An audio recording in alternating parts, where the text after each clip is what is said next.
And talk about getting Bill and Benchmark, because that was a big coup for you. For sure. So, so this was sort of closing this round in January of 2000. We all sort of, if you look back, sort of March of 2000 was the peak of the NASDAQ. And so this whole thing called the internet was suddenly becoming uncool to do. But, so Bill got to sort of stay close to what we were doing. We were still sort of growing, moderately and sort of this, attacking different markets. And essentially what happened is Benchmark had done this eBay investment. They put $5 million in and had a return of about $5 billion, so the numbers were good there. And I think eBay never even spent the money. Correct. Yeah, I don't even know if they did or not, right? It's because they were growing at such a great pace. But that was one of those legendary deals where they put the money in, eBay didn't spend the money, and they made $5 billion. Yeah. It was unbelievable. Yeah. I'd like to get a couple of those. So Bill got to see the power of a two-sided network, because that then, Yahoo was trying to do Yahoo auctions, and there were other folks trying to get into this two-sided network auction space, and they were just having no luck, and eBay kept growing. So Bill saw what we were doing, and got to stay close and sort of said, wow, I think there's an opportunity here.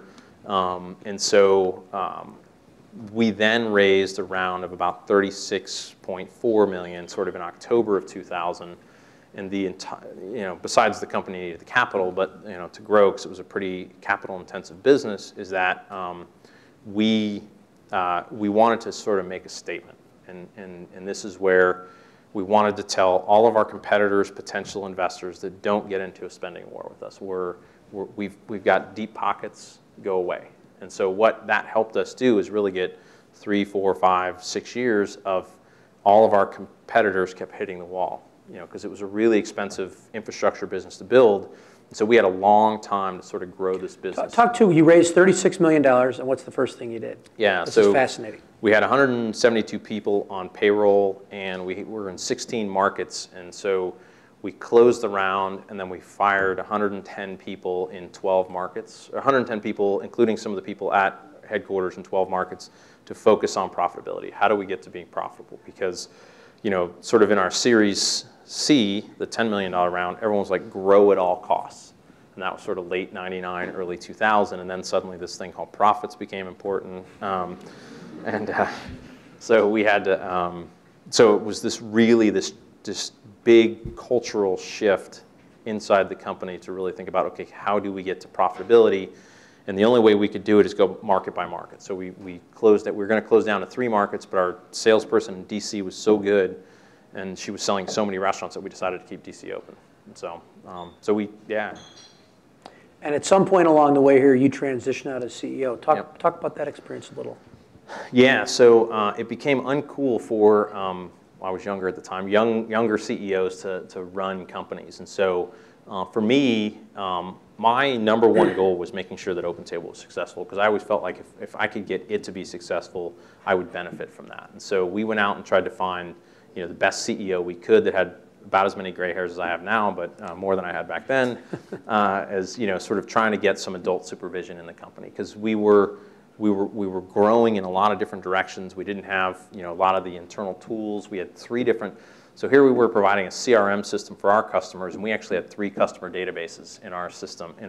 We had 1 for the website, 1 for billing, and 1 for customer service, and they didn't talk to each other. So we had all these internal infrastructure issues that we were trying to solve as well in this, and so that was sort of part of why let's close this. Let's sort of close in the walls. Let's really figure out how to rebuild this business. It was still a business where customer acquisition was really expensive. So we would spend $4,000, $4,500, somewhere in there, to acquire a customer. And there's certain dynamics around why that costs so much. But if you're charging $500 and then $100 a month, or $200 a month, it takes a long time to recruit that $4,500. So you start piling a bunch of those cash curves on top of each other, and you go red deep fast. And so one of the things we did is then, how do we focus on these 4 markets, and then how do we focus on turning the two-sided network on, because that's where sort of an incremental diner to a restaurant is, the restaurant's thrilled by it for 1, and we actually make more money on it for 2. So that's where the maniacal focus of if a restaurant could sign a contract in one of the markets we were in, we were going to get it installed. And there was, so like, 90%, 95% of our marketing dollars went straight towards restaurants. How do we attract them? How do we interest them? How do we get their attention? How do we find the influencers? How do we build that effect? We actually even changed the commission model to salespeople. So the closer it was to another restaurant, the higher the commission was that they got, so that we could enforce this network effect. So it was this intense focus on, changing the business to actually, again, going after this thing called profits. So you make this move, you come to Chicago, you go to Kellogg, and now you've really been involved in the community here in a lot of ways, and we'll talk at the end about your newest endeavor, which I'm really excited about. But talk about how the GrubHub guys were here last month, and they had a great story. They've done great things, and they really credit you for being there very early and helping them. How'd you meet them? Talk about that experience, because it's an interesting convergence. Yeah.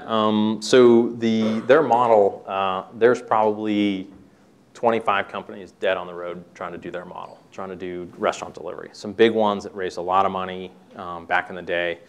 And but those guys, one of the things that I started talking to them early on. Actually, one of the venture partners, Bruce and Steve from Origin Ventures, had made introductions. I didn't really like Mike early on, but don't tell him that now. It is being recorded, I know. No, Mike's a great guy. But it is. But the other thing is, they now say, well, what is GrubHub?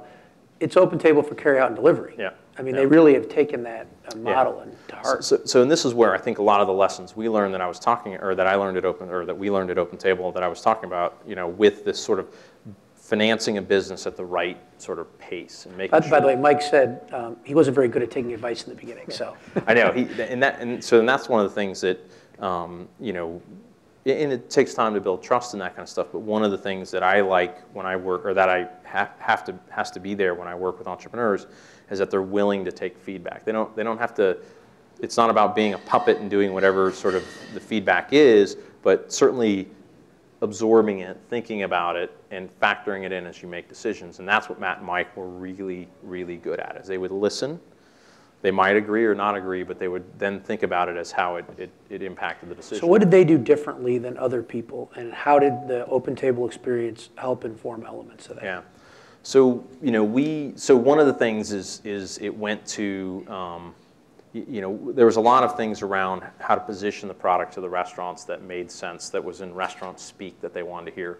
One of the things that with Matt and Mike early on is they were very tech jargon. There was a lot of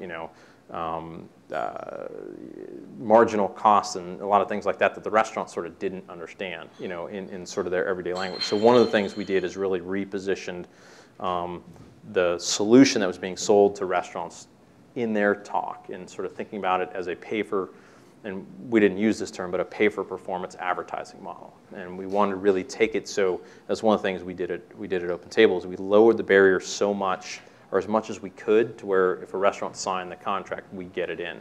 And so that was certainly the mentality that they went to here. And again, it was very much about getting critical mass, this two-sided network model, to work in a particular local geography, and then start moving to other folks. And so without getting too far out of the front of their skis, being able to grow the business at the rate that it could grow.